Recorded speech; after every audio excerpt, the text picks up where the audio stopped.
한국대학교 2015학년도 수시대비 논술 모의고사 인문계열 문제 보겠습니다. 한국대는 2015학년도 모의고사 문제에도 요약형 300자 2개 문항 그리고 600자, 600자 모두 1800자를 요구하고 있습니다. 따라서 문제의 형식과 전개 과정, 답안지 분량 등이 모두 2014학년도와 크게 다르지 않다 이렇게 정리할 수 있을 것이고, 역시 문제 1번에서는 자기애를 주제로 해서 키워드를 제시한 뒤 요약하라. 그리고 이러한 키워드를 나머지 시문학과 소설문학과 연결지어서 다시 추가적 서술을 하라 이런 요구를 하고 있고, 문제 2번에서는 역시 제시문을 활용해서 공리주의 양면성을 다면적으로 서술하라 이런 요구를 하고 있습니다. 지난해 5호 문제에서 조선시대의 양면성을 지적하라는 문제와 유사한 형태가 될 것이고, 문제 3번에서는 도표를 포함시킨 뒤 도표에 대한 해석을 하고 나서 예시 상황에 대한 자신의 견해를 서술하는 그런 요구를 하고 있습니다. 개별 문제의 핵심 서술 방향을 간략하게 짚어본 뒤 대학식에서 공개한 답안 검토하겠습니다.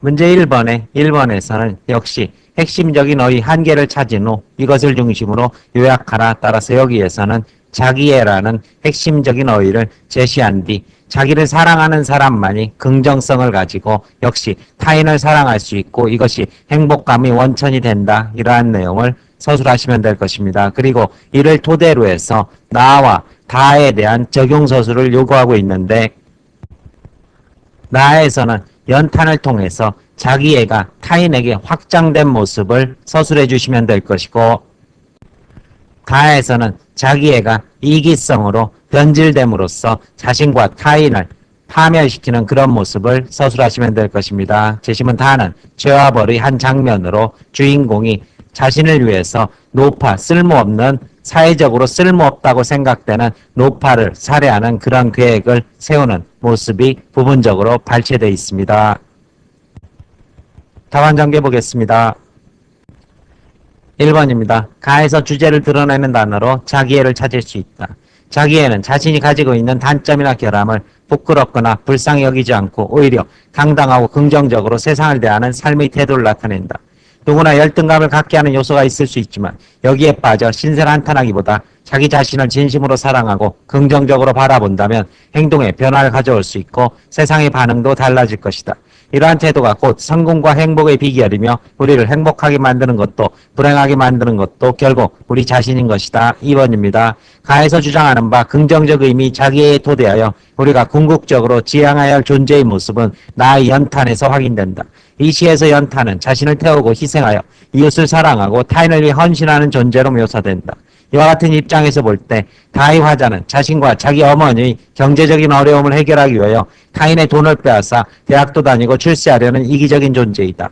연탄이 상징하는 바 이타적 삶의 관점에서 볼 때 다에 나타난 삶은 자기뿐만 아니라 타인까지 파괴하는 삶이라 할 것이다. 문제 1번에 대한 대학측 답안입니다. 문제 2번에서는 가와 나의 상황을 근거로 가에서 제시한 공리주의 양면성을 서술하라 이런 요구를 하고 있습니다. 따라서 제시문 다에 있는 공리주의는 다수의 행복을 효율적으로 증진시킬 수 있다는 그러한 순기능을 가지고 있지만 가와 나를 토대로 해서 문제점을 지적할 수 있다. 일단 제시문 가를 토대로 봤을 때는 여기에서는 외국인들의 그러한 인권을 침해할 수 있다. 사회적인 주류 집단이 확장하게 된다면 비주류나 소수 집단의 권익을 압박하는 그런 문제가 제시문 가에서 제기될 수 있을 것이고, 제시문 나에서는 다수의 행복을 위해서 진리를 왜곡하거나 조작하는 그러한 사회적인 부조리나 비윤리성이 제기될 수 있다는 문제를 역시 제기할 수 있을 것입니다. 답안 전개 보겠습니다. 제시문가는 자국민의 안전 보장을 위하여 입국 심사 시 외국인의 지문 날인 및 얼굴 사진 촬영을 요구하는 미국이나 일본의 입국 심사 제도가 정당한가에 대한 문제를 제기하고 있고, 제시문 나는 마을의 안전과 질서 유지를 위하여 진실을 은폐하고 마을 사람들을 허위 장막 속에 가두는 행위의 정당성을 역설하는 글이다. 제시문 가에서 문제가 된 입국 심사 제도는 미국인이나 일본인의 경우에는 자신들의 안전 보장을 위해 필요한 제도라고 할 수 있지만 그 밖의 외국인들에게는 부당한 인권 침해 소지를 안고 있는 문제적 제도가 아닐 수 없다. 또한 재심은 나의 경우에는 말의 안전과 질서 유지를 위해 진실의 왜곡을 정당화하고 깨어있는 자의 침묵을 강요한다는 점에서 문제가 된다. 따라서 최대 다수의 최대 행복을 추구하는 재심은 다의 공리주의는 이에 당사자의 이익과 행복 추구를 하는 제한된 영역에서는 의의와 가치를 인정받을 수 있으나 다른 사람들의 부당한 인권 침해나 불이익 또는 진실의 호도나 왜곡 같은 문제를 야기할 수 있다는 점에서 일정한 한계를 가지고 있다. 행위 유용성과 결과에 따라 옳고 그름을 판단하는 공리주의는 다수 집단의 이익 추구에는 효율적으로 기여할 수 있으나 집단적 이기주의로 흐를 위험성 또한 안고 있는 인용인 것이다. 이렇게 답안을 제시하고 있습니다.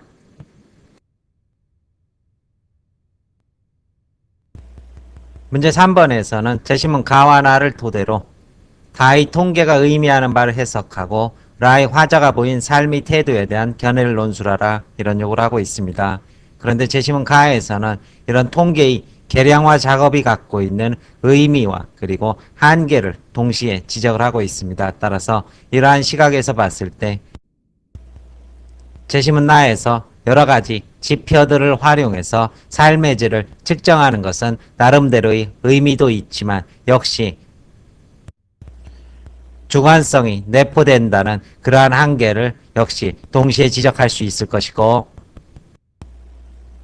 이러한 맥락에서 다에 드러난 도표에서도 역시 계량화라는 그러한 객관적인 수치화 작업의 의미 그렇지만 그것이 어떤 항목을 측정하는가에 따라서 주관적인 행복도가 달라진다는 이러한 한계를 동시에 지적하는 답안지를 서술할 수 있을 것입니다.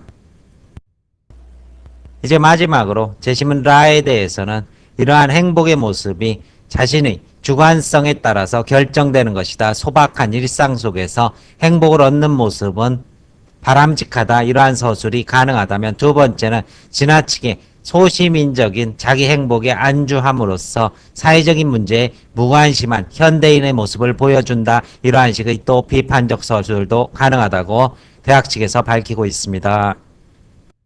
답안 전개 보겠습니다. 따라서 대학 측에서는 문제 3번에 대해서는 보다 열린 형태의 답안이 가능하다면서 이러한 두 가지 예시 답안을 보여주고 있습니다. 첫 번째 예시 답안을 보게 된다면 가에서 사회과학의 지식이 양적 계량화에 의해 산출될 수 있음을 알 수 있다.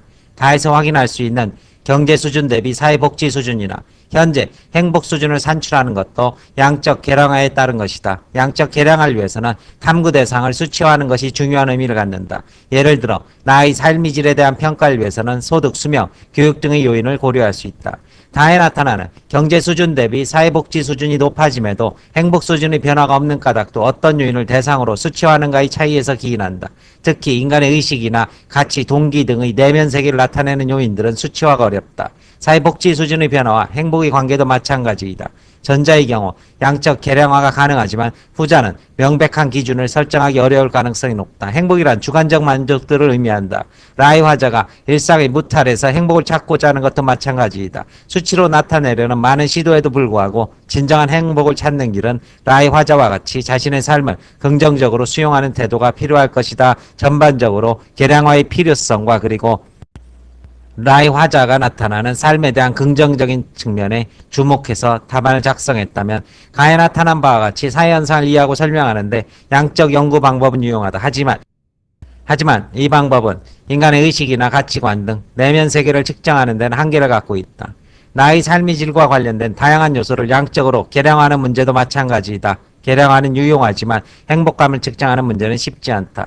다이페에서 경제 수준 대비 사회복지 수준이나 행복 수준을 측정한 방법도 양적 계량화의 결과라 할 수 있다. 여기서 사회복지 수준은 2001년부터 13년까지 지속적으로 높아졌음을 알 수 있는데 이에 비해 행복 수준은 2008년과 13년 모두 6.9로 변화가 없다. 오히려 매우 불행하다나 매우 행복하다와 같은 극단적인 항목의 비중이 높아졌는데 이는 양극화가 심해지고 있음을 의미한다.